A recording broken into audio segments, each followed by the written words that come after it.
नमस्कार, news point लेकर हाजिर हूं मैं राजीव। दोस्तों, बिहार में मतदाता अधिकार यात्रा की बढ़ती सफलता पर बीजेपी की बौखलाहट अब खुलकर जाहिर हो रही है। वैसे तो 17 तारीख यानी इस पदयात्रा नहीं कहें, ये यात्रा जो है यानी मतदाता अधिकार यात्रा, वोटर अधिकार यात्रा जो है, इस यात्रा के पहले दिन से ही 17 तारीख से ही इस पर टीका टिप्पणियां करने और मजाक उड़ाने का सिलसिला बीजेपी की तरफ से चल रहा था। लेकिन अब यह हस्तक्षेप हिंसक भी हो गया है। कुछ दिन पहले दरभंगा में कथित तौर पर महागठबंधन के मंच के सामने से पीएम नरेंद्र मोदी के लिए जो अपशब्द कहे गए, अब बीजेपी उसे आपदा में अवसर बनाकर भुनाने में लग गई है। मोदी साहब तो फिलहाल जापान में स्वागत सत्कार करवा रहे हैं। वो जब आएंगे और बिहार में अपना अगला भाषण देंगे तब जरूर इस पर सहानुभूति बटोरने की कोशिश करेंगे। लेकिन अभी अमित शाह से लेकर बाकी बीजेपी नेताओं ने यह मोर्चा संभाला है। राहुल गांधी को खूब ट्रोल किया जा रहा है, जबकि यह जाहिर है कि जिसने भी ऐसी बात कही उससे राहुल का ना कोई लेना देना है, ना कोई नाता रिश्ता है। ना राहुल, न तेजस्वी यादव या कोई और नेता उस समय वहां मौजूद भी नहीं था। जो घटना उनकी गैर मौजूदगी में हुई है उसके लिए उन्हें जिम्मेदार बताया गया और इस पर भी बीजेपी को लगा कि कांग्रेस डर नहीं रही है, तो आज उसके कार्यकर्ता बाकायदा बीजेपी कांग्रेस दफ्तर सदाकत आश्रम पहुंचकर तोड़फोड़ और मारपीट करने लगे।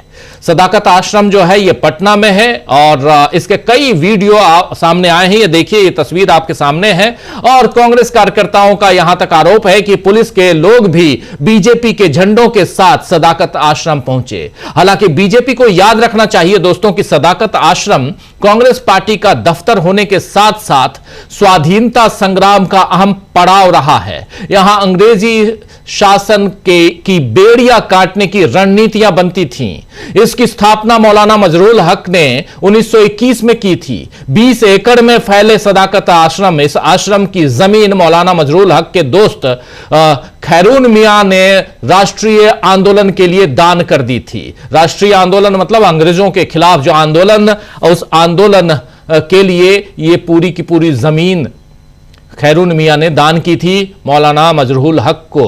यहां देश के सबसे पहले यानी प्रथम राष्ट्रपति डॉक्टर राजेंद्र प्रसाद की कई स्मृतियां हैं, उनकी निशानियां सहेज कर रखी गई हैं। इस ऐतिहासिक और पवित्र जगह पर बीजेपी ने आज मारपीट करने से गुरेज नहीं किया। हालांकि कांग्रेस ने भी बता दिया है कि वो ऐसी घटनाओं से अपने कदम पीछे नहीं खींचेगी।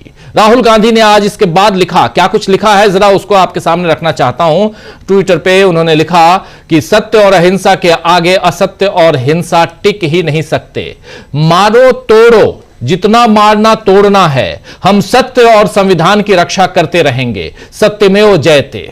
यह बात यहां राहुल गांधी ने लिखी। इस बारे में सचिन पायलट ने भी आज, जब सचिन पायलट और मनोज झा ने प्रेस कॉन्फ्रेंस की, तो सचिन पायलट ने इसी मसले पर क्या कुछ कहा है, जरा वो भी सुनिए। आज एक हिंसक वारदात हुई है प्रदेश कांग्रेस कमेटी के मुख्यालय पर। मैं समझता हूं ये बहुत निंदनीय है। इस प्रकार हिंसा का सहारा लेकर विपक्ष को डराने धमकाने का काम जो किया जा रहा है वो कभी स्वीकार नहीं किया जाएगा। ये महात्मा गांधी की पार्टी कांग्रेस पार्टी, और हमने हमेशा कहा है कि राजनीति में अभद्र भाषा का और हिंसा का कोई स्थान नहीं है। लेकिन जो घटनाक्रम हुआ आज पटना में, उसकी हम निंदा करते हैं, भर्त्सना करते हैं और उम्मीद करता हूं कि सरकार अपनी नींद से जागेगी, इस प्रकार की घटनाओं को रोकेगी और दोषियों पर सख्त कार्रवाई करेगी।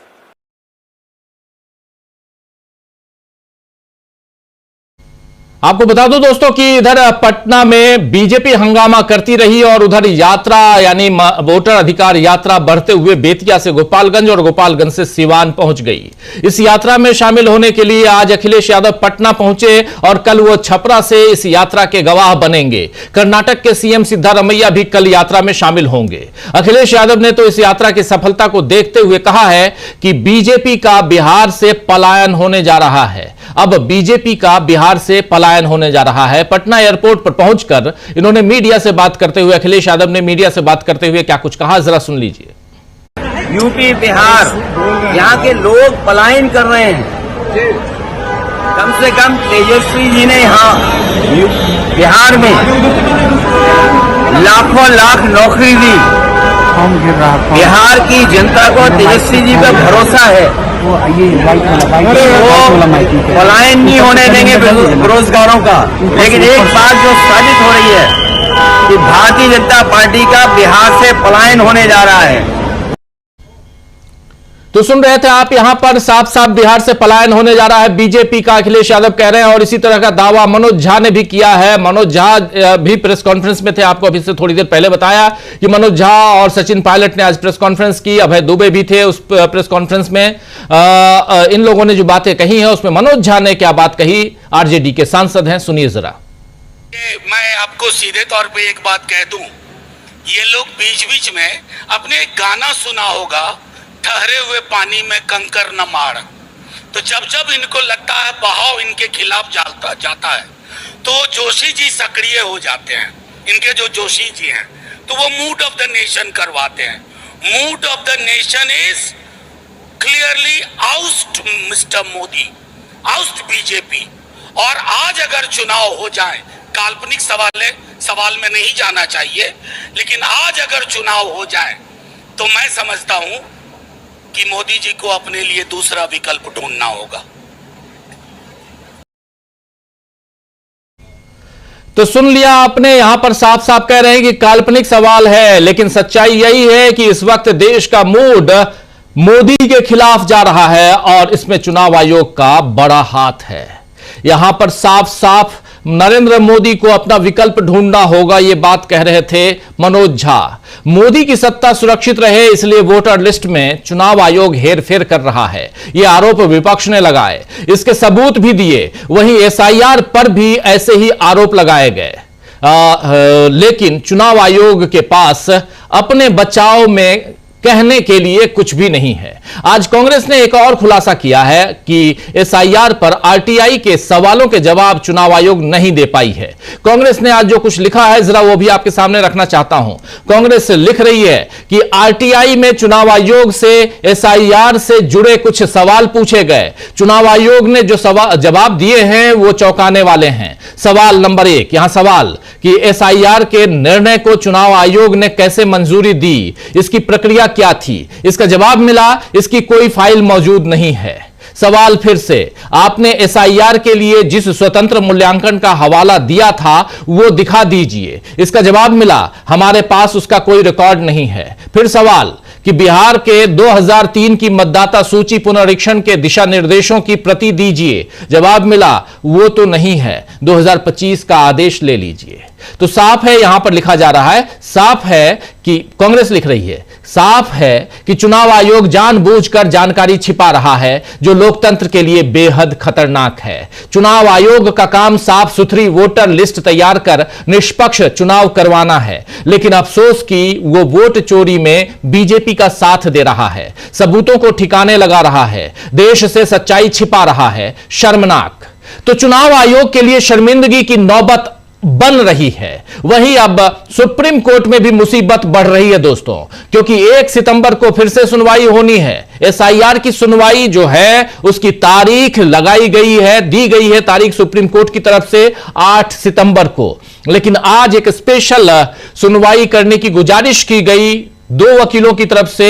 एक वकील प्रशांत भूषण, दूसरे वकील निजामुद्दीन पाशा यानी निजाम पाशा, इन दोनों ने खड़े होकर दोनों जजों की बेंच यानी जस्टिस सूर्यकांत और जस्टिस बागची के सामने ये अर्जी रखी कि चूंकि पिछले हफ्ते से अभी तक, जब तक सुनवाई के बाद अभी तक मात्र 90,000 ही नए वोटरों का रिक्वेस्ट फॉर्म जमा हुआ है और ये आगे समय बढ़ाना पड़ेगा, उसके अलावा कोई चारा नहीं है। और 8 तारीख जो है उसमें काफी दिन है, इसीलिए इसकी सुनवाई आप सोमवार को कीजिए।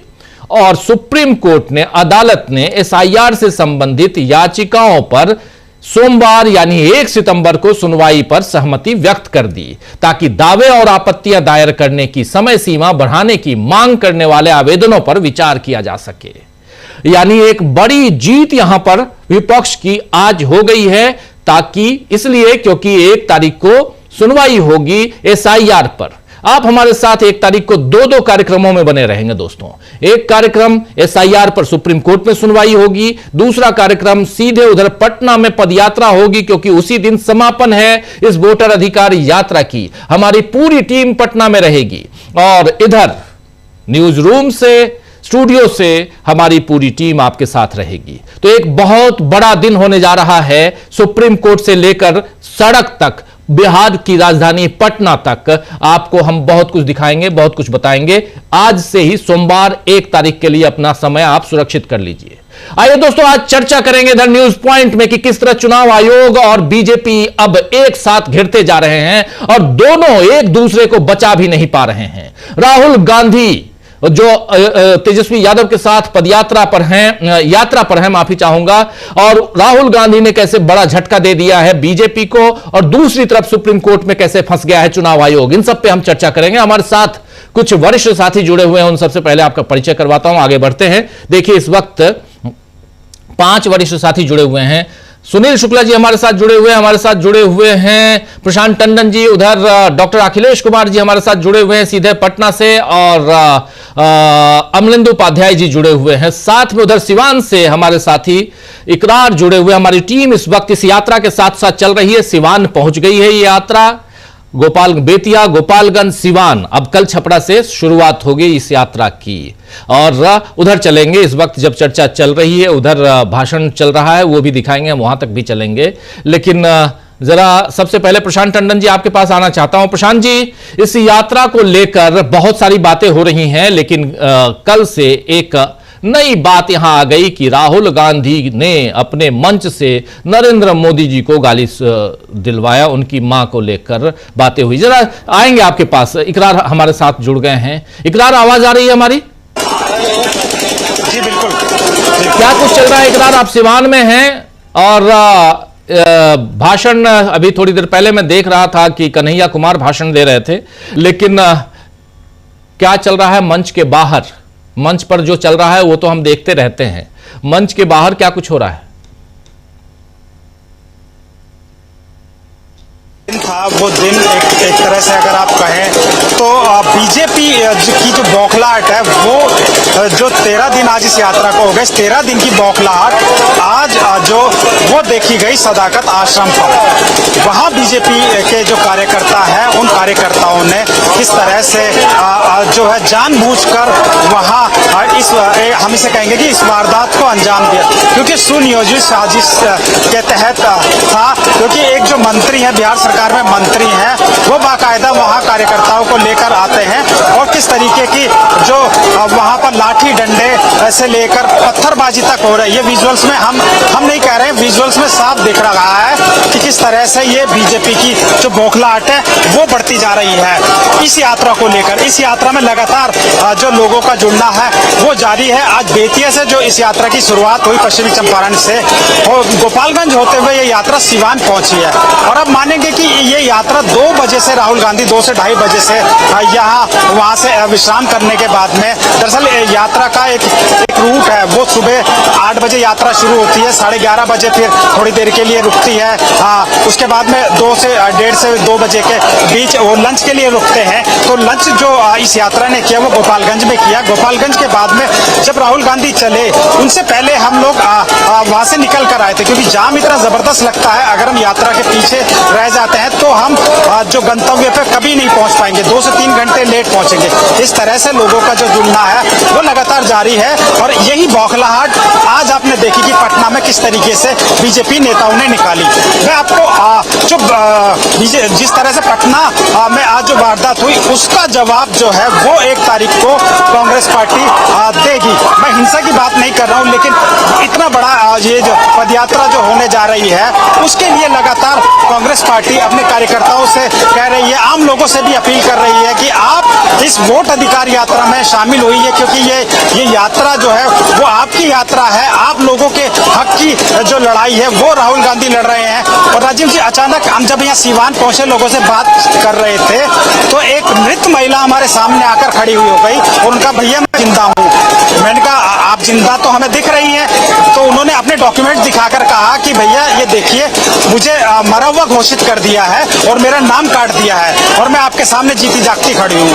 तो जो विपक्ष जो आरोप, जो सत्ता पक्ष जो आरोप लगाता है, गृह मंत्री अमित शाह ट्वीट करते हैं कि ये जो यात्रा है वो वोट अधिकार यात्रा नहीं है, घुसपैठिए बचाओ यात्रा है, तो वो उन्हीं सब बातों का जवाब जब हम जमीन पर मौजूद होते हैं तो मिलता है। उन महिलाओं का कहना था, बुजुर्ग महिला का, उनके साथ उनका बेटा भी था, जो इस यात्रा में स्पेशल लेकर आए राहुल गांधी से मिलवाने के लिए, कि ये मेरी माँ है, वो जीवित है, लेकिन उसके बावजूद इन्हें मृत बता दिया गया है कि और इनका नाम काट दिया गया है। जब हमने बीएलओ से या वहाँ हम चुनाव अधिकारियों के पास जब पहुंचे तो हमने कहा कि आपने इनका नाम काट दिया, तो जीवित है, तो कहा कि कागज लेकर आइए।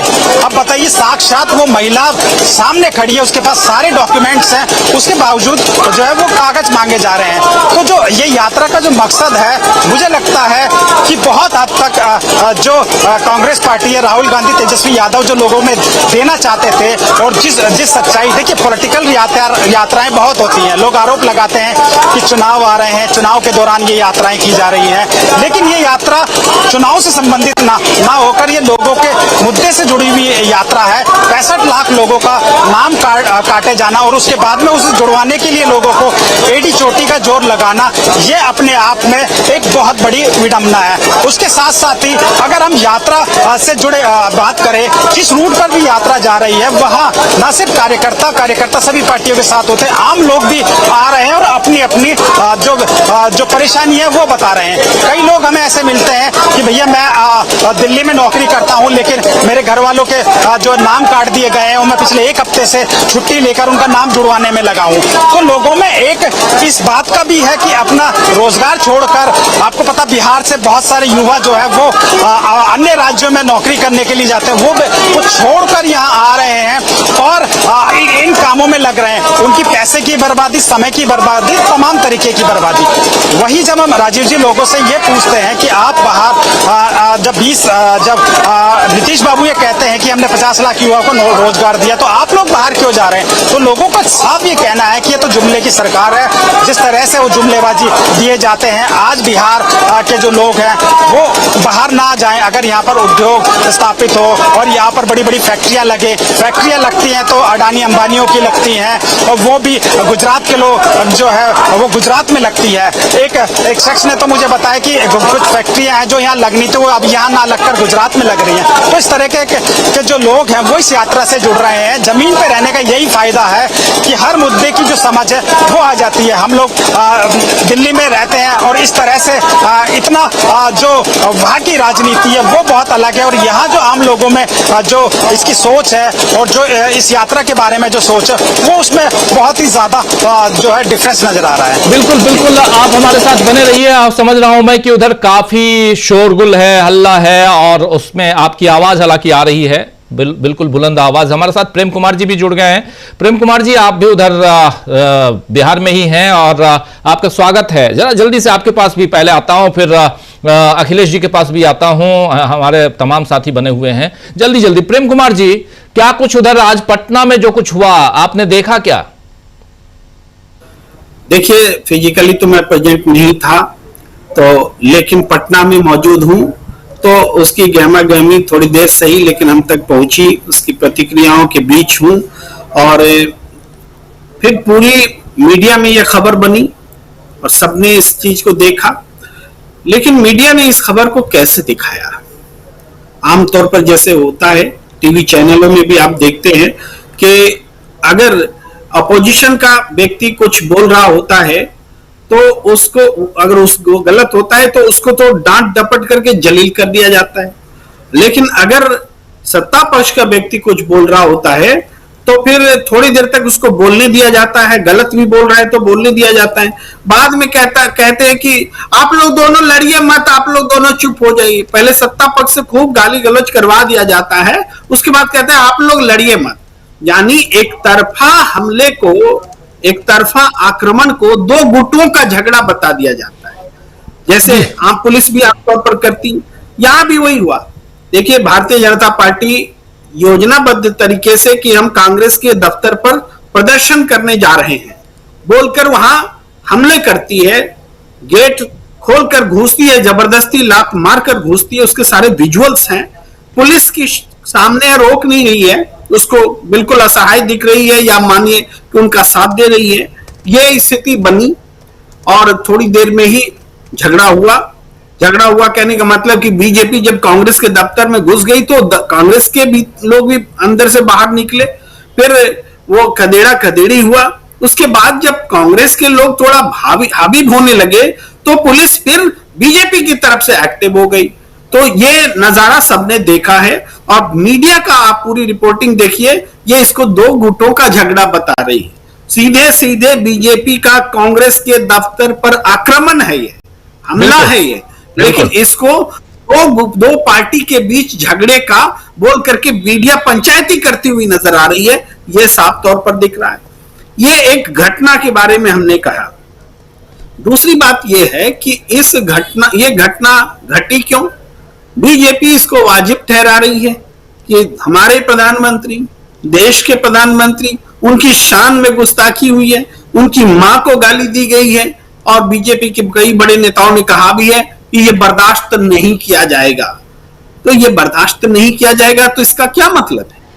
क्या इसका मतलब कांग्रेस के दफ्तर पर हमला करोगे, उसको जायज ठहराओगे, डबल इंजन की सरकार की ताकत का ये बेजा इस्तेमाल करोगे कि इसको बर्दाश्त नहीं किया जाएगा? कानून पर भरोसा नहीं है, न्यायालय पर भरोसा नहीं है, केवल आप जिसकी लाठी उसकी भैंस चलेगी क्या? आपकी सरकार है तो आप विपक्ष को नेस्तनाबूद कर देंगे, उसके दफ्तर पर हमला करेंगे। ये जो है इसको तानाशाही और निरंकुशता इसी को कहते हैं, निरंकुश शासन इसी को कहते हैं कि मां है तो सिर्फ नरेंद्र मोदी की, बाकी किसी की मां नहीं। अरे मां तो मां होती है, किसी की भी मां हो, किसी के लिए भी गाली नहीं दी जानी चाहिए। लेकिन क्या वो प्रेम शुक्ला जी जब टीवी चैनल पर सुरेंद्र राजपूत को, उनकी मां को वो बहुत गंदी बात कह रहे थे, तो क्या कोई निकलकर सामने आया था बीजेपी का बोलने के लिए कि गलत बात है, ऐसे नहीं बोलना चाहिए? क्या मीडिया ने इतना बितंडा खड़ा किया था? नहीं, लोग कहते नहीं, सुरेंद्र राजपूत तो आम आदमी है, उनकी मां की क्या इज्जत है? मां तो सिर्फ प्रधानमंत्री की है, उन्हीं की इज्जत हो सकती है। भाई राहुल गांधी की मां के बारे में राहुल गांधी को गाली देते हुए हिमाचल प्रदेश का जो सत्यपाल बीजेपी अध्यक्ष रहे थे, वो उन्होंने जो सीधे कहा कि नरेंद्र मोदी को ये चौकीदार चोर है बोल रहे हैं, तो हम तुमको बोल के वो मां की गाली देते हैं कि हम बोलते हैं। उस समय कहां थी बीजेपी? उस समय तो मां की प्रतिष्ठा नहीं जा रही थी। तो सवाल है कि क्या इस देश में एक ही व्यक्ति की मां की प्रतिष्ठा है, बाकी माताओं की कोई प्रतिष्ठा नहीं है? ये प्रश्न है। हम ये नहीं, ये सब कहने का मतलब ये कतई नहीं है कि जो घटना घटी उसका बचाव किया जाए। उसकी घटना भर्त्सना होनी चाहिए, निंदनीय है, गलत है। सचिन पायलट ने कहा भी है, मैंने सुना है सचिन पायलट को, वो इसको गलत भी ठहरा रहे हैं। आयोजक ने भी माफी मांगी थी। लेकिन यहां पर प्रश्न ये उठता है कि ये घटना घटी तो इसका फायदा किसको हो सकता है? यहाँ पे एक और भी बात है, बिल्कुल थोड़ा सा ये भी इसमें जोड़ दूं कि ये जब कोई गाली दे रहा था तो उस समय मंच पे न राहुल थे न तेजस्वी थे, ये लोग नहीं थे मंच पे। अच्छा, भीड़ से अगर कोई गाली दे रहा, गाली देना अच्छी बात नहीं है, ये आप भी कह रहे हैं, अच्छी बात नहीं है, नहीं देना चाहिए। किसी के भी मां बहन की गाली बिल्कुल ही नहीं देनी चाहिए।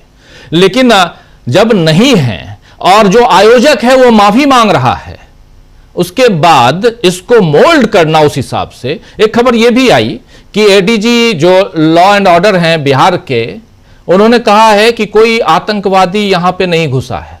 जो 3 आतंकवादियों के घुसने की बात जो चल रही थी ना, ADG law and order Bihar के, उन्होंने साफ इनकार कर दिया है कि नहीं आया, कोई भी आतंकवादी नहीं आया। आप कुछ से कुछ कर रहे हो, खबरें बना रहे हो इसलिए क्योंकि हेडलाइन मैनेजमेंट जो आप करते रहे। प्रेम कुमार जी देखिए, आपकी बात से हम आपको और सबको दर्शकों को याद दिलाते हैं, जब राहुल गांधी की यात्रा चल रही थी और कोरोना का समय था, जब राहुल गांधी की यात्रा आगे बढ़ती चली गई तो अचानक नरेंद्र मोदी जी मास्क पहन करके सदन में आ गए, लोकसभा में आ गए। इंडिकेशन मिल गया राहुल गांधी को, दनादन लोकल एडमिनिस्ट्रेशन बोलने लगा कि कोरोना है, आप रैली नहीं कर सकते। तो लेकिन वही नरेंद्र मोदी उस समय तमाम प्रोग्राम्स में बिना मास्क के जा रहे थे, केवल एक दिन सदन में चले आए थे ताकि राहुल गांधी के पर कोरोना का प्रोटोकॉल लगा दिया जाए, लेकिन वो असफल रहा था। इस बार भी जब राहुल गांधी की यात्रा बहुत आगे बढ़ रही है, पूरे उत्साह के साथ, पूरे जन समर्थन के साथ, और उससे कहीं ना कहीं भारतीय जनता पार्टी को डर लग रहा है, चुनाव में हार जाने का डर लग रहा है। तो ऐसे में कैसे रोका जाए? तो आतंकियों के घुसने की, राहुल गांधी की जान को खतरा होने की खबर को प्लांट किया गया, ताकि अब तो यही माना जाएगा, जब पुलिस का बड़ा अफसर कह रहा है ऐसा कोई आतंकवादी नहीं घुसा, तो जांच तो इस बात की होनी चाहिए वो कौन लोग हैं जो राहुल गांधी की यात्रा को रोकने के लिए ऐसी झूठी खबरें, झूठी अफवाह आधिकारिक स्तर पर प्लांट कर रहे हैं, ऑफिशियली प्लांट कर रहे हैं, उसको पकड़ा जाना चाहिए। तो उसी तरह से जो बात आप कह रहे हैं बिल्कुल सही है, बोलते वक्त कुछ बातें छूट जाती हैं। आपने सही कहा कि जब ये घटना गाली वाली घटी थी तो उस वक्त कम से कम 10 मिनट हो चुके थे राहुल गांधी के और तेजस्वी यादव के मंच छोड़कर गए हुए, और यहां तक कि जो आयोजक जिसने माफी मांगी उसने आयोजन की जिम्मेदारी ली, उसने भी कहा कि मैं घटना स्थल पर नहीं था। फिर भी मुझे जो पता चला है कि जिसने गाली दी उसको रोका गया, उसको लपड़ थप्पड़ किया गया, माइक छीना गया, और ये घटना नहीं होनी चाहिए, इस तरीके से बात कही गई। अब ये सवाल उठाने की कांग्रेस के मंच से गाली दी गई। भाई कांग्रेस का मंच क्या होता है? कांग्रेस जब तक चीफ गेस्ट मेहमान आने वाले होते हैं, आयोजन होना होता है, तब तक वो कांग्रेस का मंच है, लेकिन सभा विसर्जित होते ही वो टेंट और कपड़ों का हिस्सा बनकर रह जाता है, वो मंच नहीं कहलाता है। लेकिन इसलिए कांग्रेस के मंच से गाली दी गई बोल करके राहुल गांधी के लिए बोलना कि वो माफी मांगे, तभी ये प्रश्न उठता है, क्या तब आपने माफी मांगी, क्या तब आपने माफी मांगी, क्या तब आपने माफी मांगी? तब जब इस तरह से बात होती है तो इसका मतलब ये नहीं कि उसने माफी नहीं मांगी तो आगे भी कोई माफी ना मांगे, ये इसका मतलब नहीं होता है। इसका मतलब होता है कि तुमको क्या हक है मां की गाली पर माफी मंगवाने का? तुम तो दिन रात यही गाली देते रहते हो, ये इसका मतलब होता है। बिल्कुल। तो इस तरह से प्रतिक्रियाएं भी सामने हैं, लोगों में गुस्सा भी है। दो ऐसा भी है, बीजेपी के भी समर्थक हैं, वो लोग भी गाली को लेकर कुछ लोग भावावेश में भी हैं, ऐसा भी है, इमोशनल एक तरफा है। लेकिन बहुत सारे समझदार लोग भी हैं जो समझ रहे हैं कि ये पूरा राजनीतिक रूप से प्लांट किया जा रहा है, राहुल गांधी की यात्रा को डिस्टर्ब करने की कोशिश हो रही है, और इसकी वजह है कि बीजेपी को राहुल गांधी की यात्रा से डर लग रहा है। इसी को आप मोहन भागवत जी के भी बयान से जोड़ सकते हैं, लेकिन उस पर हम बाद में बोलेंगे। जी। सेकंड राउंड में आते हैं, मोहन भागवत जी के बयान को भी जोड़ेंगे इसमें। डॉक्टर अखिलेश कुमार जी हमारे साथ जुड़े हुए हैं, उसी पटना से जहां पे आप हैं। अखिलेश जी भी जुड़े हुए हैं। अखिलेश जी, जल्दी से आपके पास भी आना चाहता हूं। आपसे सीधा सवाल, क्या सचमुच इस यात्रा से अब सत्ता पक्ष को डर लगने लगा है? विश्लेषण।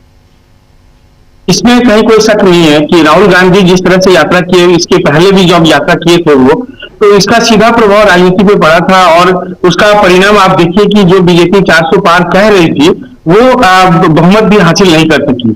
और जो वोट चोरी का आरोप लगाया जा रहा है लगातार राहुल गांधी के द्वारा, और अब ये चीजें सबके सामने आ चुकी है कि जो पिछला लोकसभा चुनाव है वो चुनाव हुआ है, वह भी संदेह के घेरे में है, और जो महाराष्ट्र के चुनाव हुए या मध्य प्रदेश के चुनाव हुए, ये तमाम चुनाव पे जो ये प्रश्न चिन्ह लगाया जा रहा है, और कहीं न कहीं ये सच साबित होता दिख रहा है। और जिस तरह से राहुल गांधी यात्रा कर रहे हैं बिहार में और उनको जन समर्थन मिल रहा है, और जो लोगों की चिंताएं हैं, और यहाँ पे जो सुप्रीम कोर्ट इन्वॉल्व हुए और जो योगेंद्र यादव जी वहां पे अपनी दलील दिए, उस पे मतलब सुप्रीम कोर्ट का जो उसमें रिव्यू आया, और उसमें जो उनका जो कह सकते हैं कि बयान आया, वो काफी मतलब इन चीजों को दिखा रहा है कि कहीं न कहीं बहुत लार्जर स्केल पे गड़बड़ी है। और एक कोई साधारण व्यक्ति भी इस बात को समझ सकता है कि जब चुनाव सामने 2 महीना आपके शेष बचे हैं और उस बीच में आप इस तरह का जो एक नियम लेकर आ जाते हैं, एक बात।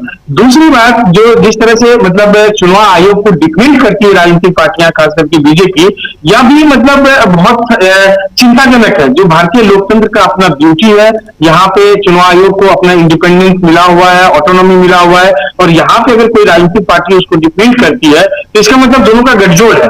और ये नहीं होना चाहिए।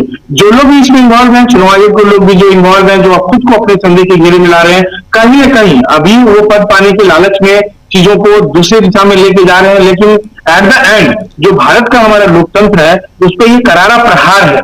अगर इस तरह की चीज, आज की घटना देख लीजिए आप कि जिस तरह से बीजेपी ने लोगों के अंदर में हेट्रेट क्रिएट किया है, जो युवाओं में उतावलापन क्रिएट किया है, उसका दुष्परिणाम देखिए कि आज वो इस तरह से मतलब किसी पार्टी कार्यालय पे जाके उपद्रव मचाते हैं, कल को वो समाज में किसी न किसी हिस्से में उपद्रव मचाएंगे। तो ये चिंताजनक है। इसकी चिंताएं हम सबों को है।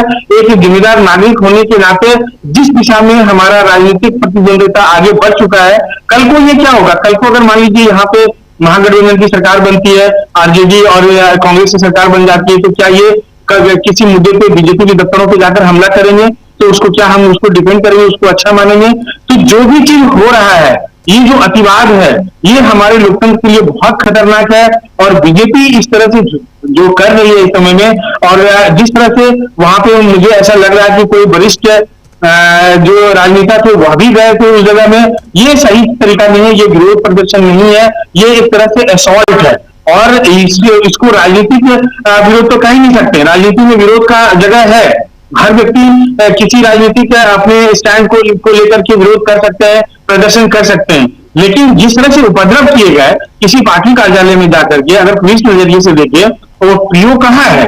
कांग्रेस का कार्यालय है। कांग्रेस के लोग दो गुटों का संघर्ष कब होता है? किसी अगर मान लीजिए कि इंडिपेंडेंट जगह में होगा तब उसको हम दो गुटों का संघर्ष मानेंगे। जब ये जो पीयू है हमारा वो सदाकत आश्रम के आसपास है, सदाकत आश्रम है, कांग्रेस का कार्यालय है, और वहां से बाहरी लोग आ रहे हैं, तो एकदम साफ इंटेंशन दिखता है कि वो टारगेटेड वहां गए और उनका मकसद था कि वो उपद्रव मचाए। एक बात मैं यहाँ जोड़ना चाहूंगा कि ये सारी चीजें जो हो रही है, जो गाली वाले मसले को इतना तुल दिया जा रहा है, अभी प्रेम शंकर जी ने उसको बहुत अच्छे से उसको खंडन किया है कि वो क्या वाकया था और उसमें कौन लोग इन्वॉल्व थे। उसमें कांग्रेस या राहुल गांधी को जो लपेटना कहीं से भी न्यायोचित नहीं है। और ये देखिए कि ये चीजें जो हमेशा बीजेपी का एजेंडा रहा है कि जब कोई इस तरह का नेशनल इश्यूज बनता है, जब कोई मुद्दा आता है, तो वो चीजों को डाइवर्ट करने की पूरी कोशिश करते हैं।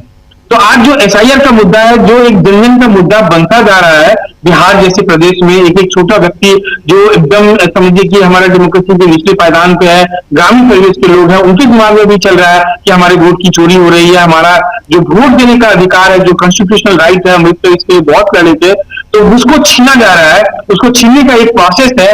तो वो जब भी उनके अंदर में एक जन आंदोलन का स्वरूप ले रहा है, तो इसको कैसे डाइवर्ट किया जाए, और इसी डाइवर्जन के लिए ये इतना बड़ा चक्रव्यूह है ताकि चीजें सारी टीवी डिबेट, सारा मतलब जो डिस्कशन है, सारा गॉसिप इस तरफ डाइवर्ट हो जाए और जो एसआईआर का मुद्दा गौन पड़े। इसके लिए ये तमाम तरह की साजिशें रची जा रही हैं, और मुझे तो लगता है कि ये कहीं भी जस्टिफाइड नहीं है, और बीजेपी डरी हुई है।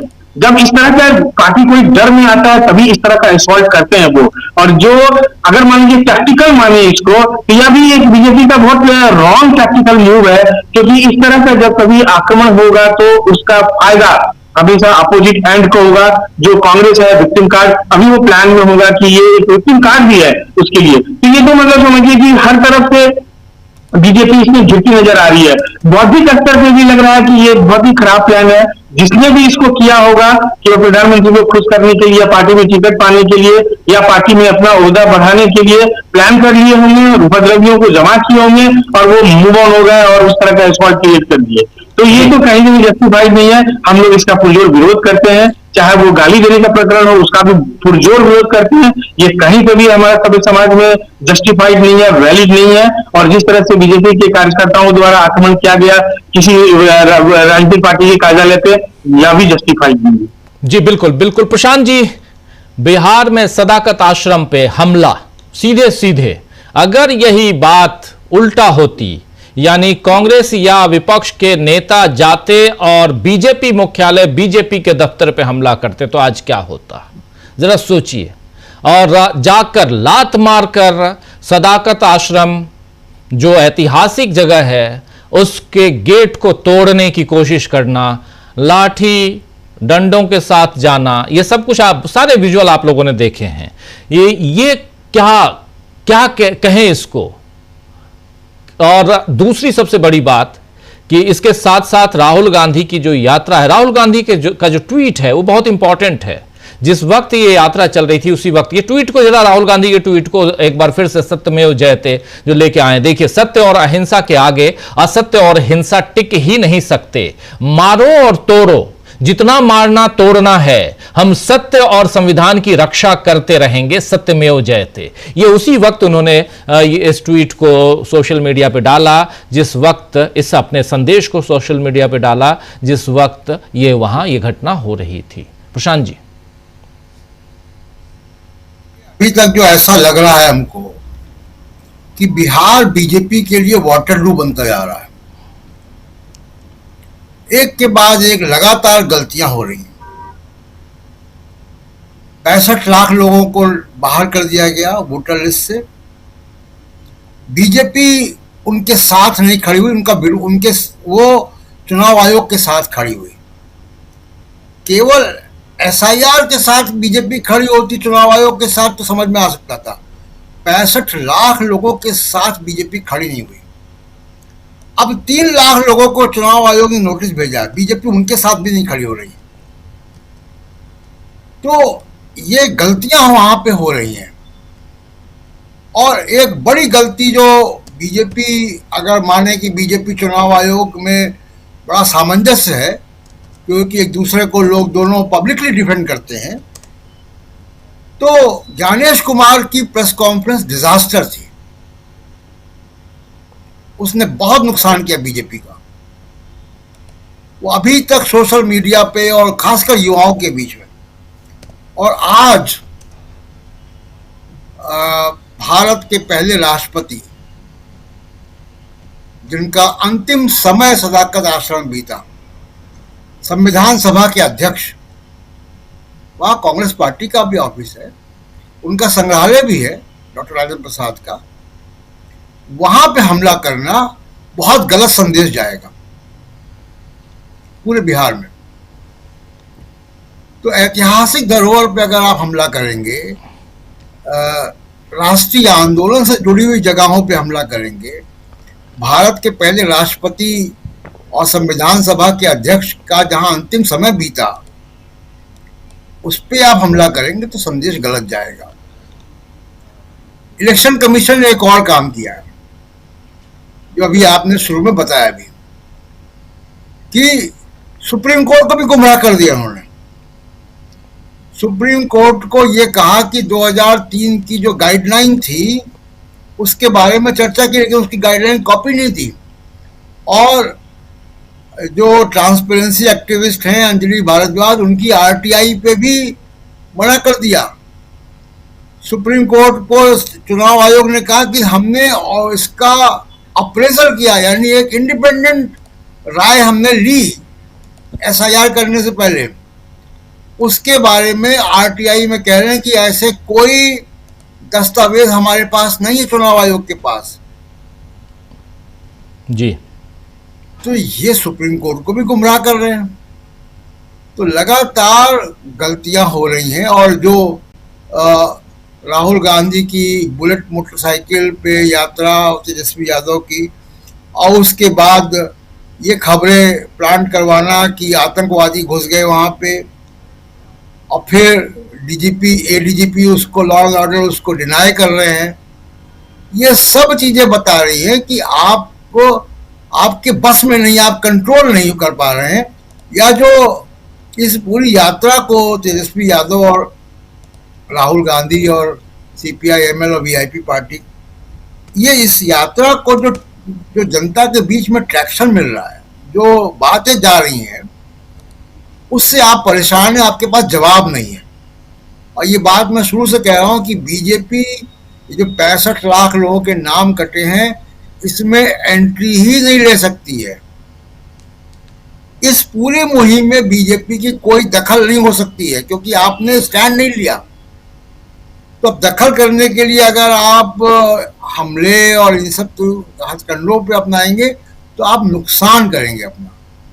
और बिहार तमाम जगहों से अलग जगह है, बिहार के लोग अलग हैं, वहाँ पे आंदोलनों का इतिहास रहा है।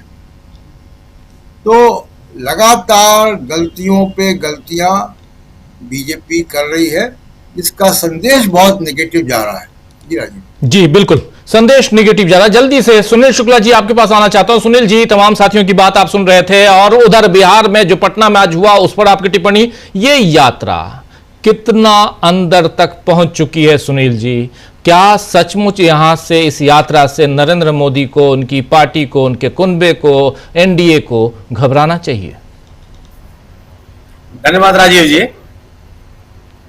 आपको नहीं लगता कि सदाकत आश्रम पे जो कांग्रेस पार्टी कार्यालय पे जो हमला हुआ है वह किस हताशा का परिणाम है? आपको नहीं लगता कि ये जो कांग्रेस कार्यालय पर भारतीय जनता पार्टी के कार्यकर्ताओं के द्वारा जो हमला किया गया है वह उसकी वजह क्या हो सकती है? भारतीय जनता पार्टी राजनीतिक तौर पर इस पूरी यात्रा का मुकाबला करने में असमर्थ है।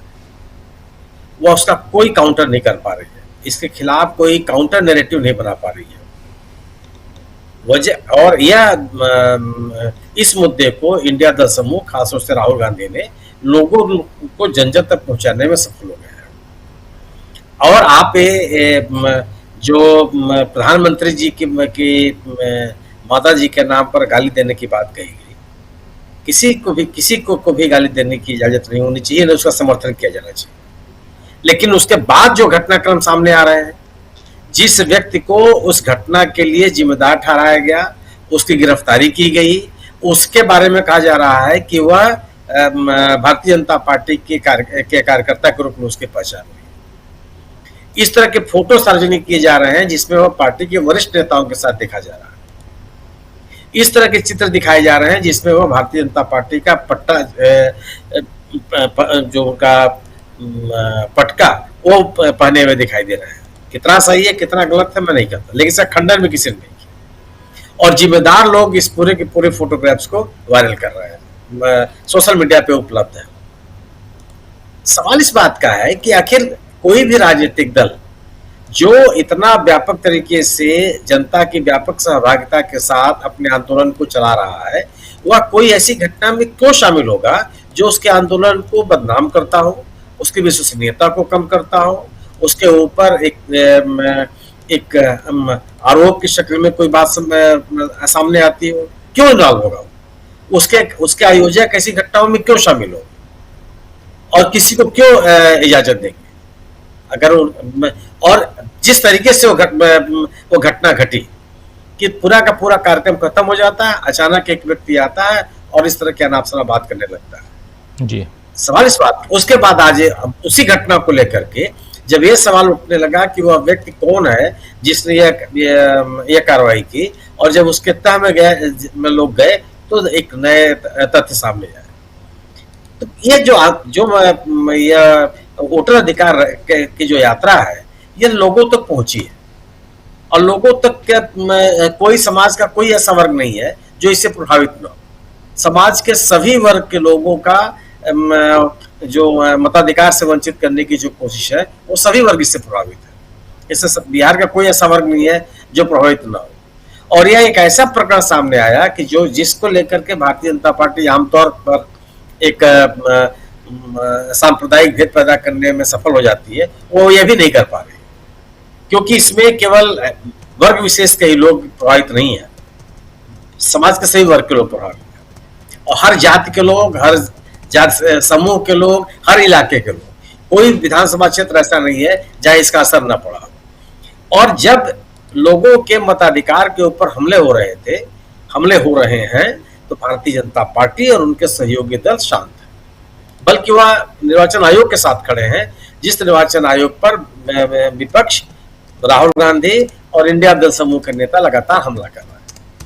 इस क्रम में निश्चित स्वाभाविक सी बात है कि आपकी लोकप्रियता घटती चली जाएगी, और जब आप इस राजनीतिक मुहिम का मुकाबला राजनीतिक तरीके से करने में विफल होंगे तो ऐसे रास्तों का सुनील जी माफी चाहूंगा, रोकना चाहूंगा, राहुल गांधी उधर भाषण देना शुरू कर रहे हैं, जरा जल्दी से चलते हैं सीवान जहां भाषण दे रहे हैं। सुन कि नरेंद्र मोदी, बीजेपी और इलेक्शन कमीशन वोट चोरी करते हैं, मगर सबूत नहीं था।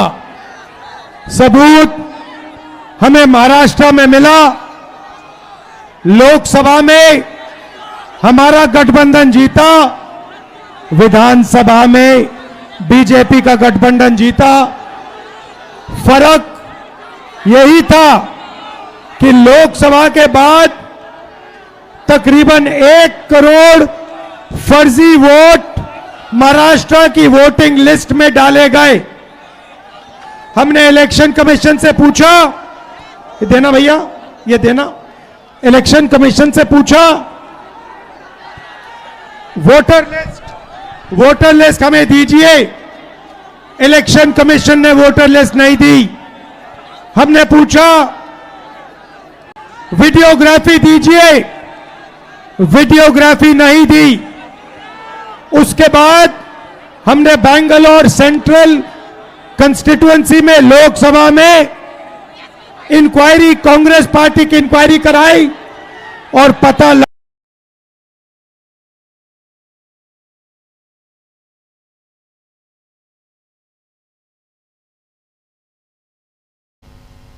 थोड़ा यहां सभा में बीजेपी, इलेक्शन कमीशन, इन सब ने मिलकर एक विधानसभा में 1 लाख फर्जी वोट जोड़े।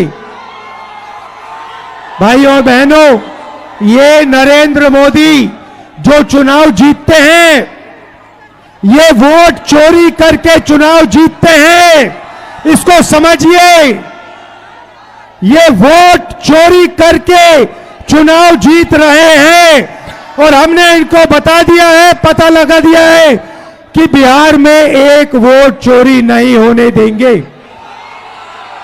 वोट चोरी होने दोगे? वोट चोरी होने दोगे? और जोर से, वोट चोरी होने दोगे? अच्छा, इन्होंने एक और काम किया। देखिए, शाम को हमारी मीटिंग होती है। अब देखिए, चारों ओर देखिए, इन्होंने लाइटें ऑफ कर दी हैं। आप अपने फोन की सारी लाइट ऑन करो, सारी की सारी फोन की लाइट ऑन करो, सारी ऑन करो। ये जो है, ये जो लाइट है, ये आपके वोट जैसी है, ठीक है? ये आपके पास एक है। ये हिंदुस्तान का संविधान हम सबको 1 वोट देता है, 2 नहीं देता। किसी जात को, किसी धर्म को, किसी आदमी को, किसी औरत को 2 नहीं देता है, 1 देता है, सबको 1 देता है। जितने वोट अनिल अंबानी, धीरूभाई अंबानी, मुकेश अंबानी को मिलते, उतने ही हिंदुस्तान के सबसे गरीब बच्चे को मिलते हैं। भाइयों और बहनों,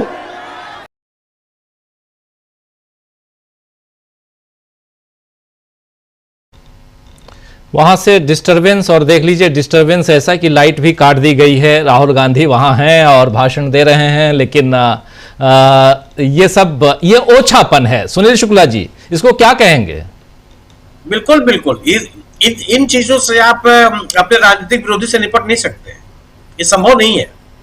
आप बिजली काट दीजिए, अंधेरा करा दीजिए, पार्टी कार्यालय पे हमला कर दीजिए, पोस्टर लगे उसको फाड़ दीजिए, झंडे को लगने मत दीजिए, बैनर लगने मत दीजिए। इससे आप अपने राजनीतिक विरोधी का मुकाबला नहीं कर सकते, बल्कि राजनीतिक विरोधी और मजबूत होता है। लोगों के बीच में उसकी विश्वसनीयता और बनती है। ये पता नहीं कौन इन लोगों को ज्ञान देता है, लेकिन यह भी है कि यह हताशा का परिणाम है। आप कितना भी समझा दीजिए, इनको भी ये पता होगा कहीं न कहीं, लेकिन इतने ही हताश हैं कि आखिर इस पूरे की पूरी मुहिम का मुकाबला कैसे करें। ये लेकर के आए कि साहब वो 3 आतंकवादी घुस गए बिहार में। एडीजी लॉ एंड ऑर्डर ने साफ साफ कहा कि कोई आतंकवादी नहीं घुसा। अब ये सामान्य वक्तव्य नहीं है राजीव जी, ये ऐसा नहीं किसी अधिकारी का। चलिए जरा चलते हैं सीधे सिवान, उधर चलते हैं जरा जी। पहले अछूत कहा जाता था, आपको छुआ नहीं जाता था। अंबेडकर जी ने संविधान ने यह रोका। जो यहां पिछड़े वर्ग के लोग हैं, जो ईबीसी हैं, आपको हिंदुस्तान में कोई अपॉर्चुनिटी नहीं मिलती थी। इस संविधान ने आपको अपॉर्चुनिटी दी, इस संविधान ने आपको शक्ति दी और ये आपसे ये संविधान छीनने की कोशिश कर रहे हैं। वोट चोरी करके, वोट चोरी अंबेडकर जी के संविधान पर आक्रमण है और हम इस संविधान पर किसी को आक्रमण नहीं करने देंगे। सुन लीजिए नरेंद्र मोदी, सुन लीजिए, आक्रमण नहीं होगा। भाइयों और बहनों, ये अभी बीजेपी वाले बहुत ऊपर नीचे जंप मार रहे हैं, क्योंकि जंप मार रहे हैं ऐसे ऊपर नीचे, क्योंकि हमने इनकी चोरी पकड़ ली है। और अभी हमने अच्छी तरह सुनो, प्रेस वाले अच्छी तरह सुनो, अभी हमने महादेवपुरा की चोरी दिखाई है। सही, आने वाले समय में आप देखना कहां कहां की चोरी हम इस देश को दिखाने वाले हैं। हरियाणा, महाराष्ट्र, कर्नाटक, इन सब जगह हम बीजेपी की चोरी, नरेंद्र मोदी की चोरी आपको दिखाने जा रहे हैं। इसलिए बीजेपी के सारे नेता ऊपर नीचे जंप कर रहे हैं। मैं आपको बता रहा हूं, अब इनको हिंदुस्तान इनकी सच्चाई को समझेगा, सुनेगा और फिर हिंदुस्तान अपनी मन की बात नरेंद्र मोदी को बताएगा। भाई और बहनों, आपने बिहार में इस यात्रा को इतनी शक्ति दी, मैं बता रहा हूं, इतनी शक्ति, इतनी एनर्जी आपने इस यात्रा में डाली कि ये जो शब्द है वो चोर।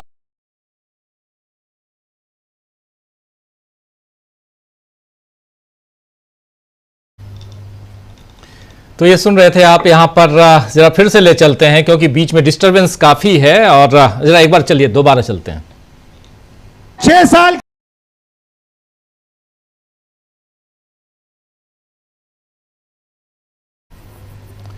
तो ये यहाँ पर काफी डिस्टरबेंस है वहां से फीड हम तक पहुंचने में, और लाइट भी वहां काट दी गई है, सब कुछ है, ये होता रहेगा। और जब आप विपक्ष में हैं तो इन सारी चीजों के लिए तैयार भी रहिए, तब जबकि सरकार नरेंद्र मोदी जी की है और बिहार में नरेंद्र मोदी और नीतीश कुमार, आप जान रहे हैं डबल इंजन कैसी है। हमारे दो साथी बिहार से जुड़े हुए हैं, डॉक्टर अखिलेश कुमार जी जुड़े हुए हैं और प्रेम कुमार जी जुड़े हुए हैं, बेहतर बताएंगे। लेकिन सुनील जी अपनी बात पूरी कीजिए, आगे बढ़ेंगे और चर्चा को और आगे ले चलते हैं। जी देखिए, विपक्ष की राजनीति ऐसा होती भी नहीं है कि मंच सजा हो, एकदम फोकस लाइट लगी हो, बड़े बड़े स्पीकर लगे हों, शानदार किस्म का पर्दा लगा हो। ये विपक्ष की राजनीति होती नहीं। जो विपक्ष की राजनीति हो रही करनी होती है वो राहुल गांधी कर रहे हैं। ये पता नहीं है कि कहाँ खड़े होकर भाषण देंगे, ये पता नहीं है कि जहां भाषण देंगे वहां बिजली होगी कि नहीं होगी, ये पता नहीं है कि जहां पे लोग इकट्ठे होंगे वहां इंटरनेट काम करेगा कि नहीं करेगा, भाषण देने की इजाजत मिलेगी कि नहीं मिलेगी, मैदान खाली मिलेगा कि नहीं मिलेगा। विपक्ष की राजनीति ऐसे ही होती है, और जो इसका मुकाबला कर लेता है वो सबसे सफल है। राहुल गांधी ने अपने आप को स्थापित किया कि आप जितने भी अवरोध पैदा कीजिए, उस अवरोध से निपटना उनको आता है। अब मैं जो बात कर रहा था कि एडीजी का आदेश, एडीजी का जो वक्तव्य है वो मैं किसी अधिकारी का आदेश नहीं, केवल अधिकारी, किसी अधिकारी का एक वक्तव्य नहीं मानता। मेरी अपनी समझ ये कहती है कि यह जनता दल यूनाइटेड और भारतीय जनता पार्टी के संघर्ष का परिणाम है। कि अगर भारतीय जनता पार्टी यह कह रही है कि 3 आतंकवादी बिहार में प्रवेश किए और एक तरह से सुरक्षा की चुनौती है, तो ये भारतीय जनता पार्टी का नैरेटिव बना कि वह आंतरिक सुरक्षा को लेकर गंभीर है, और ये जो हालात बनते जा रहे हैं बिहार में, इसके कारण से आंतरिक सुरक्षा को चुनौती मिल सकती है। जी जनता दल यूनाइटेड ने इस परसेप्शन को खारिज कर दिया। जब जनता दल यूनाइटेड की सरकार में एडीजी ये कहते हैं कि नहीं, कोई आतंकवादी यहाँ आया नहीं, तो यह एक जो एनडीए के 2 महत्वपूर्ण दलों के बीच में एक राजनीतिक संघर्ष के रूप में भी मैं इसको देखता हूँ।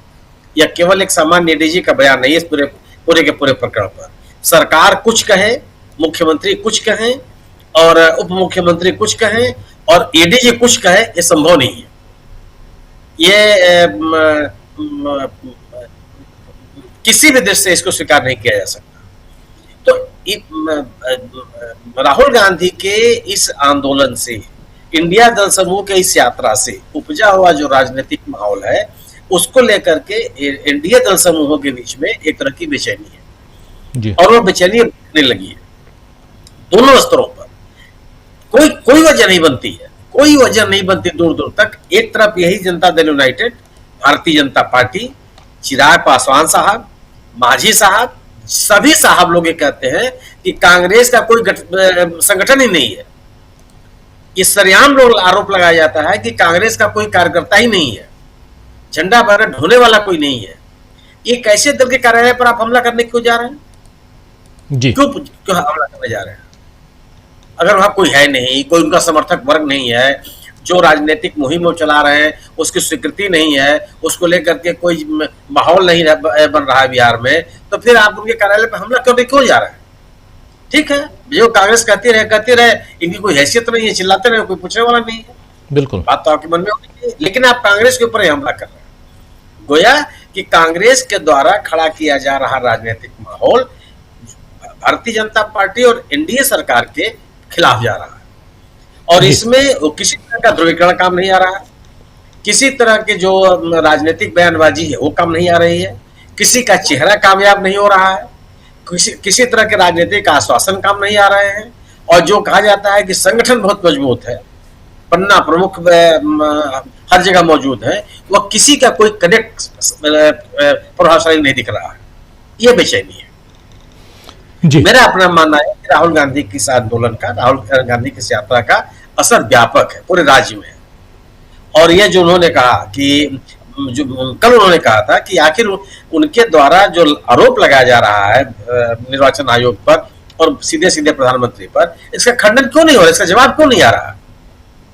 इसका कोई ना कोई जवाब तो आना चाहिए कि राहुल गांधी झूठ बोल रहे हैं, उनके आरोप नरगल है, उनके आरोप निराधार है, इसमें कोई तथ्य नहीं है, जो तथ्य दे रहे हैं वो तथ्य ये नहीं है, ये तथ्य, कोई बात तो होनी चाहिए, क्यों नहीं हो रही है? ये इसका मतलब कि जो बात राहुल गांधी कर रहे हैं उसका कोई काट आपके पास नहीं है, कोई जवाब आपके पास नहीं। और जितनी जैसे जैसे बात चलेगी वैसे ये जो राजनीतिक विश्वसनीयता है वो इंडिया की घटती जाएगी। जी जी जी बिल्कुल। अमलेंदु जी, क्या कहेंगे आप? दिन भर घटनाक्रम पे आपकी भी पैनी निगाह रही है और अब ये यात्रा सिवान में है, ये हम देख रहे हैं, लेकिन इधर सुप्रीम कोर्ट में जो आज सुप्रीम कोर्ट से खबर आई है और दूसरा वो आरटीआई की बात अगर देखी जाए तो एक तरफ चुनाव आयोग वो अलग अपनी तरफ खींच रहा है, या कहें तो एक रस्सी जिसे चुनाव आयोग और बीजेपी वाले एक साथ खींच रहे हैं, और दूसरी तरफ है राहुल गांधी तेजस्वी यादव महागठबंधन ही है। लेकिन भारी या कहें तो जो जोर जो है वो उधर का ज्यादा मजबूत दिखाई दे रहा है, यानी राहुल गांधी तरफ का माना जाए। हाँ बिल्कुल राजीव जी, फिलहाल तो राहुल गांधी की तरफ का ही जोर ज्यादा दिखाई पड़ रहा है, और ये भी सामने आ चुका है। तमाम जो लोग हैं वो उसको शेयर कर रहे हैं, नेशनल टीवी चैनल्स पर कह रहे हैं, कांग्रेस के उनके प्रवक्ता सब कह रहे हैं कि जिस व्यक्ति ने गाली दी वो भारतीय जनता पार्टी का कार्यकर्ता है और बीजेपी का जो आईटी सेल है उसमें काम करता है। शिवराज सिंह चौहान के साथ उसके कई फोटो जो है वो आ रहे हैं। तो इसका मतलब जो पवन खेड़ा ने सुबह कहा राजीव जी कि ये पहले अपने लोगों को घुसाकर गालियां दिलवाते हैं मोदी जी को, और उसके बाद फिर कांग्रेस पे हमले करते हैं और दफ्तरों पे हमला करने लग जाते हैं। तो ये तो सामने आ गया इनकी। अच्छा ये राजीव जी, और इनकी जो मॉडस ऑपरेंडी है ये पहले भी कई बार देखी गई है भारतीय जनता पार्टी की, इसी तरीके से काम करते हैं। और आज कहा भी अमित शाह ने कि जब जब मोदी जी को गाली दी जाती है तो कमल और ज्यादा खिलता है, तो इसका मतलब आप मोदी कमल खिलाने के लिए मोदी जी को अपने लोगों से गालियां दिलवाएंगे, ये इसका मतलब। लेकिन जो बेचैनी भारतीय जनता पार्टी की बढ़ती हुई दिखाई पड़ रही है राजीव जी, वो चाहे षड्यंत्र कर रहे हो या बिजली काट रहे हो या मोदी जी को गाली दे रहे हो, जो भी कर रहे हो, इससे ये साफ मालूम पड़ता है कि राहुल गांधी जो संदेश देना चाहता हो वो संदेश देने में राहुल गांधी कामयाब हो गए हैं, और इसीलिए भारतीय जनता पार्टी की परेशानी बढ़ रही है कि जनता के बीच तो राहुल गांधी का संदेश पहुंच गया कि मोदी जी वोट चोर हैं। ये परेशानी असली भारतीय जनता पार्टी की साफ तौर पर दिखाई पड़ रही है। अब राजीव जी जिस तरीके से वो जो अंजलि भारद्वाज जो पारदर्शी कार्यकर्ता है और पत्रकार भी हैं, उन्होंने जो 2 आरटीआई लगाई और 2 आरटीआई लगाकर उन्होंने जो चुनाव आयोग से पूछा और साफ तौर पर उनसे उन्होंने पूछा कि भाई आपने जो कहा कि आपने पहले इसके लिए कुछ तैयारी की थी एसआईआर कराने से पहले, तो आपने वो क्या तैयारी की थी, आप वो हमें बताइए। तो वो चुनाव आयोग ने बताने से इनकार कर दिया कि हमारे पास इसका कोई दस्तावेज नहीं है। फिर 2003 में जो आपने जो था इंटेंसिव रिवीजन करवाया था, वो एसआईआर नहीं था, केवल आईआर था, कि उसके आपके पास क्या डॉक्यूमेंट है, क्या उसके प्रपत्र थे, वो हमको दीजिए आप आरटीआई में। तो बताया गया कि वो भी उनके पास नहीं है, फाइल ही गायब हो गई। तो अब अगर चुनाव आयोग के पास से राजनीति होना शुरू हो रहा है, जो आप एसआईआर करा रहे हैं उसकी, और 2003 की आईआर की, जा सकता है कि चुनाव आयोग कोई बड़ी चोरी कर रहा है जो वो बताना नहीं चाहता है। अब तो ये कह रहा है कि उसके बाद फाइलें नहीं है, फाइलें ही गायब हो गई है। तो इसका मतलब चोरी चुनाव आयोग की चोरी जो है वो पकड़ी गई है, और ये दोनों की मिली भगत की चोरी पकड़े जाने से भारतीय जनता पार्टी राजीव जी बेचैन नजर आ रही है। सीधी सीधी बात जी। लेकिन अब सुप्रीम कोर्ट में चूंकि मामला, प्रेम कुमार जी जल्दी से आपके पास आना चाहता हूं, सुप्रीम कोर्ट में मामला है और अब 1 तारीख को सुनवाई है, क्या उम्मीद की जाए? देखिए, उम्मीद तो जनता को करनी होगी क्योंकि अदालत से ही उम्मीद है, मगर ये अदालत का जो पैटर्न है, जिस तरीके से अदालत व्यवहार कर रही है, उससे बहुत ज्यादा उम्मीद हम जैसे लोगों को नहीं है। फिर भी बीते दिनों में जो कुछ भी हुआ है वो उससे भी उम्मीद जगी है कि कुछ तो हो रहा है। क्या वाकई में वोट चोरी रुकती है? चुनाव आयोग को एसआईआर के मामले में प्रॉपर तरीके से वोटरों को सुनने का एक मैकेनिज्म मानने के लिए विवश किया जाता है, ये देखने वाली बात होगी। क्योंकि एक वोटर का चुनाव लिस्ट से बाहर हो जाना और उसको ही परेशान होना कि मेरा नाम कैसे लिस्ट में शामिल हो, ये वोटर के साथ अन्याय है। भाई वोटर क्यों परेशान होगा? उसको तो सहूलियत देनी चाहिए। आज के जमाने में जबकि हम सहूलियत की बात कर रहे हैं कि नेट से कैसे दे दें वोटिंग का अधिकार, कि घर बैठे कैसे दे दें वोटिंग का अधिकार, कि सीनियर सिटीजन है तो घर में जाकर के आपसे वोट ले लिया जाए, इस तरह की सोच विकसित हो रही है। तो ऐसे में वोटर प्रताड़ित हो रहे हैं, तो ये उस बेसिक सोच के खिलाफ है। अदालत इस चीज को सोचेगी, ऐसा हम ऐसी उम्मीद करते हैं। और जल्दी में ही हम थोड़ी सी बात पिछली वाली बात जोड़ना चाहते हैं कि जो गाली गलौच वाला प्रकरण हुआ, उसमें एक बात कही जा रही कि राहुल गांधी तू तड़ाक की भाषा बोल रहे हैं और इसलिए कार्यकर्ताओं को गाली देने के लिए वो उकसा रहे हैं या वो प्रेरित हो रहे हैं कि वो गाली दे, इसके लिए इसलिए राहुल गांधी जिम्मेदार हैं।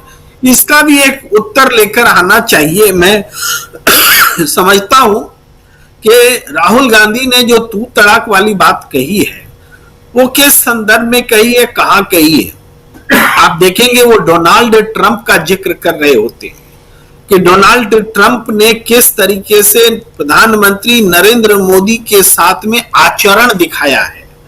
अब वो जो आचरण है, देखिए आचरण नरेंद्र मोदी जी के ही साथ नहीं, देश के नागरिकों के साथ भी, जिनको कि जंजीरों में बांध करके, कमर में जंजीरें बांध करके लाके सैन्य विमान से हिंदुस्तान की धरती पर पटका गया।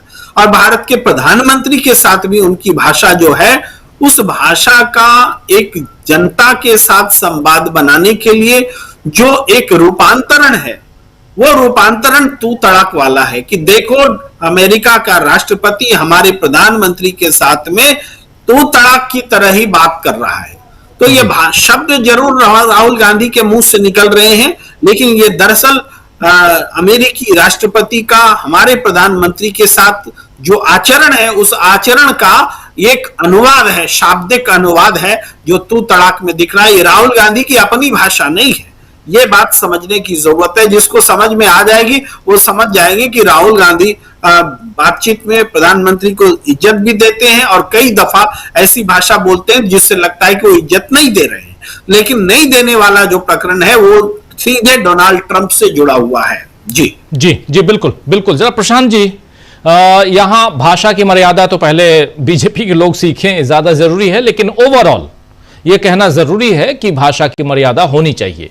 लेकिन दूसरी तरफ देखिए, मामला जो है वो वोट अधिकार का है, वोट यानी कि वोटरों के अधिकार का, मतदाताओं के अधिकार का है, चाहे सुप्रीम कोर्ट में हो, चाहे पटना की सड़कों पे हो, बिहार की सड़कों पे हो, और यही चल रहा है, हम देख रहे हैं। लेकिन अब चूंकि 13 दिन बीत चुके बिहार में और इधर कई सुनवाइयां हो गई हैं, अगली सुनवाई सोमवार को है, लगातार लाइव करेंगे हम, और सोमवार को जो साथी इस पूरे प्रक्रिया को, यानी जो कुछ वहां बहस चलती है, दलीलें चलती हैं, सुने हो आप लोग तो उसको दोबारा आइए सोमवार को सुनिए, क्योंकि सोमवार फिर से इसी पर बहस होगी, एसआईआर पे बहस होगी। लेकिन सवाल यह है प्रशांत जी कि क्या यहां पर अदालत को कितनी बार गुमराह करता हुआ साफ साफ दिखाई दिया चुनाव आयोग। और अभी खबर यह है कि आधार कार्ड के लिए, कि आधार कार्ड आप दे सकते हैं, मान्य होगा 12वें कार्ड के रूप में, 12वें दस्तावेज के रूप में। हमारे दोनों साथी जुड़े हुए हैं, ये लोग भी और तहकीकात कर सकते हैं, डॉक्टर अखिलेश कुमार जी भी और प्रेम कुमार जी भी। कई लोग मेरे पास भी फोन कर रहे हैं कि बीएलओ आधार कार्ड की कॉपी मान ही नहीं रहा है। आप कितना ज्यादा, कितनी अवमानना करेंगे।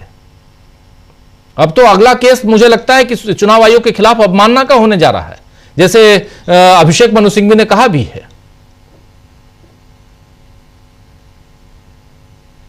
अनम्यूट कीजिए।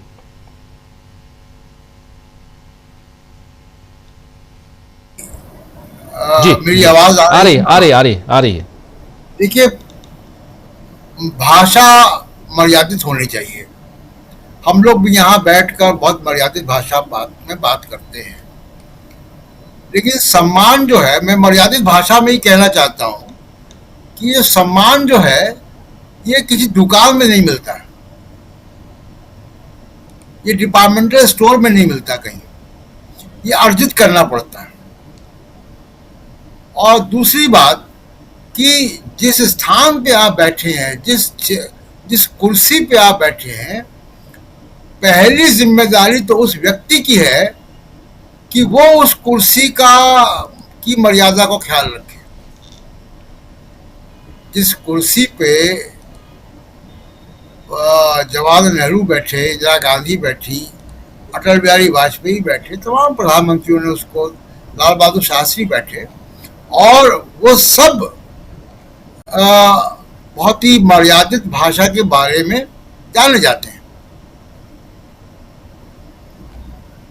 आप सोच सकते हैं कि किसी प्रधानमंत्री का रिकॉर्ड देख के, कोई देख के रिकॉर्ड गूगल करके बता दे। इंदिरा गांधी की तो मैंने भी तमाम सारी पब्लिक मीटिंग अटेंड की है, तो वो तो किसी नेता का नाम भी नहीं लेती थी। सुनील जी को याद होगा, वो तो विपक्ष कहती थी, वो पार्टी का नाम भी नहीं लेती थी। तो वो पाकिस्तान का नाम भी नहीं लेती थी, पड़ोसी देश कहती थी वो। तो वो, और लोग समझते थे किसके बारे में बात हो रही है। अटल बिहारी वाजपेयी भी मैंने नहीं सुना, उनकी दर्जनों मैंने पब्लिक मीटिंग अटेंड की है, पार्लियामेंट में कितना सुना है उनको, आपने, हमने, सबने। वाजपेयी जी की बहुत संयमित भाषा बोलते थे जी। कोई प्रधानमंत्री शोभा देता है कि किसी को कहे कि 50 करोड़ की गर्लफ्रेंड, शोभा देता है कि वो कहे कि कांग्रेस की विधवा। इस तरीके की भाषा प्रधानमंत्री पद के लिए जो है वो कोई कार्यकर्ता क्या कहेगा किसी मंच से, खुद प्रधानमंत्री अपने पद की मर्यादा रख रहे हैं क्या? इसलिए मैं कह रहा हूं कि सम्मान जो है वो कोई डिपार्टमेंटल स्टोर में नहीं मिल रहा है, आपको अर्जित करना पड़ता है।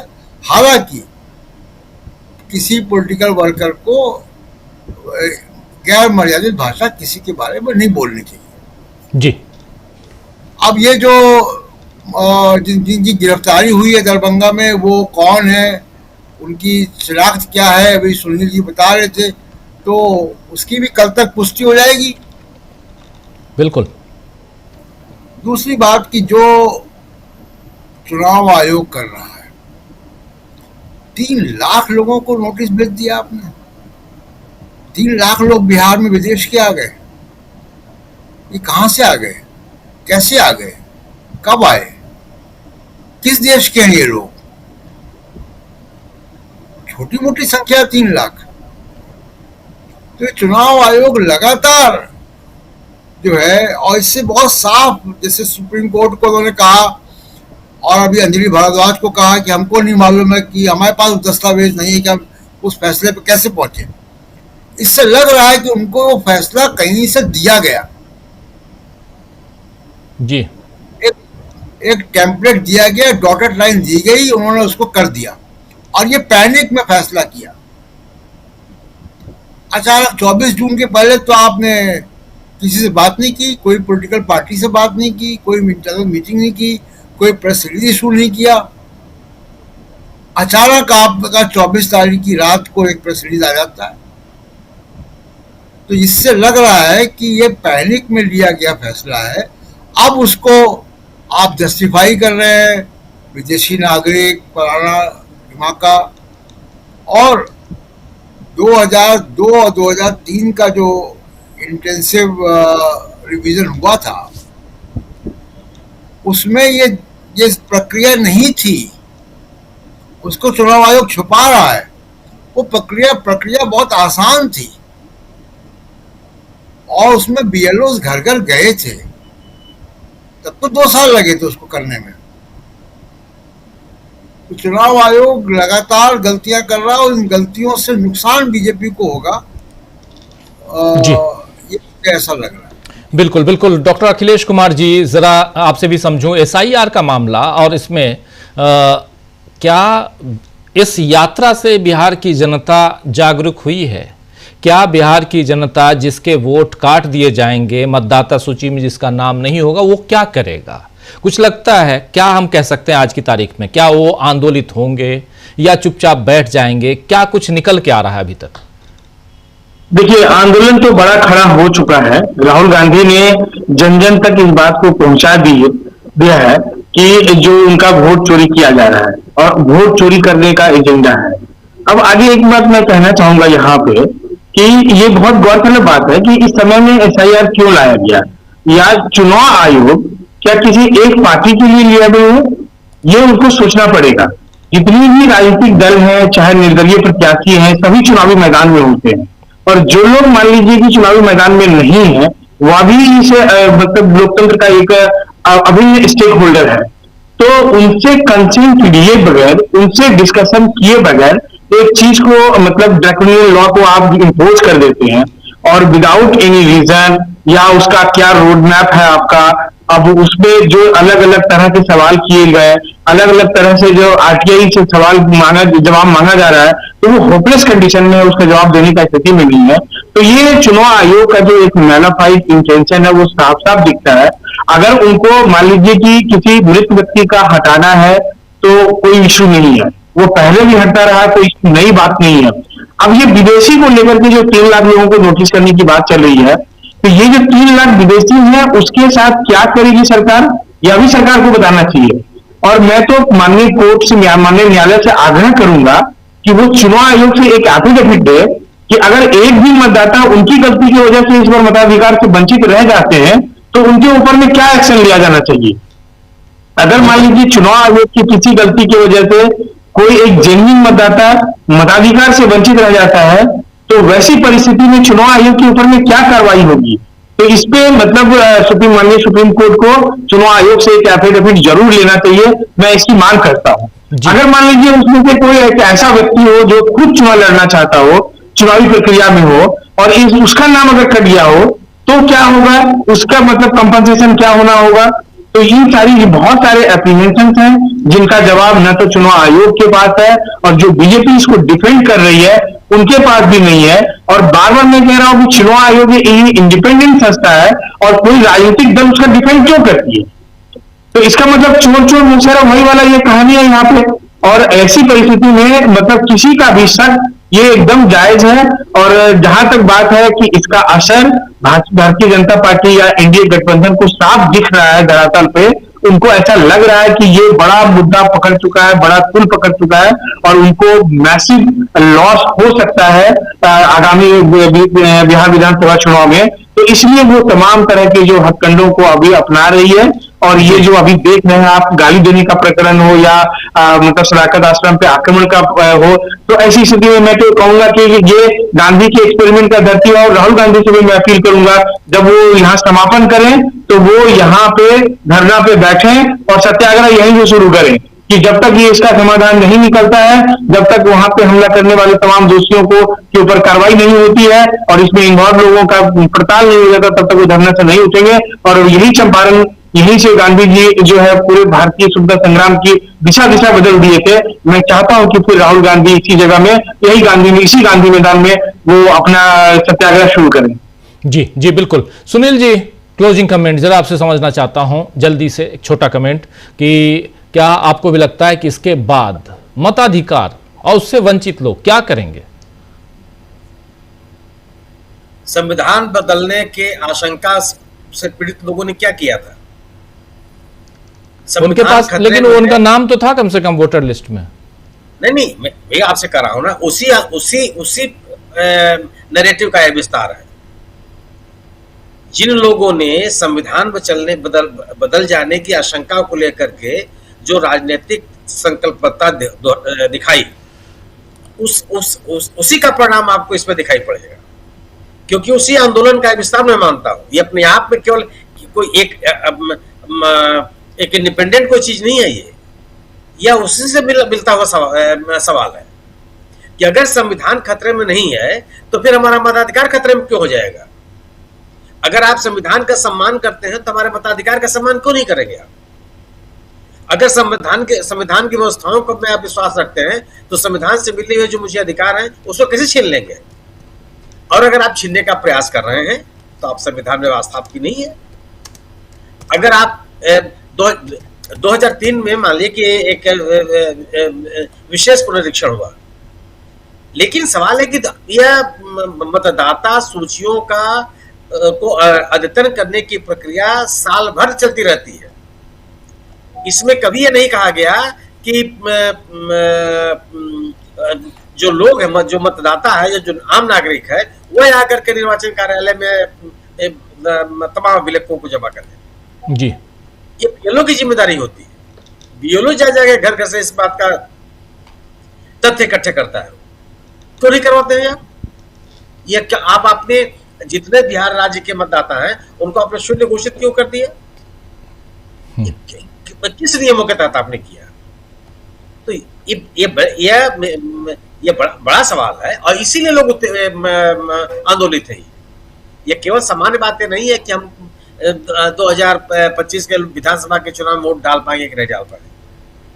ढेर सारे लोग होते हैं जो मतदाता सूची में होने के बावजूद वोट नहीं डालते, लेकिन अगर उनका नाम साजिशन मतदाता सूची से काटा जा रहा है, ऐसे अभिलेख मांगे जा रहे हैं जो सरकार ने जारी ही नहीं किए, निश्चित रूप से लोगों के मन में चिंता पैदा होगी जी। और उसी चिंता को, उसी आशंकाओं को आवाज दिया है राहुल गांधी की इस यात्रा ने या इंडिया दल समूह के इस राजनीतिक कार्यक्रम में।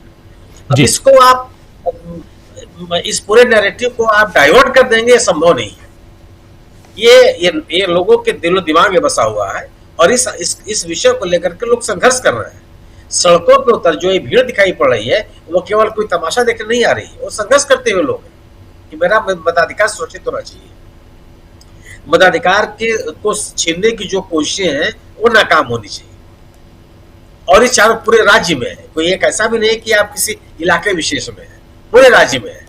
आप कोसी और मिथिला के इलाके में जो राहुल गांधी की सभाएं हुई हैं, यह भारतीय जनता पार्टी के प्रभाव का क्षेत्र है। 100 मैंने एक आंकड़ा है कि पिछले 2020 के विधानसभा के चुनाव में 118 या 120 सीटें हैं उस इलाके में, 75 सीटें एनडीए ने जीता था।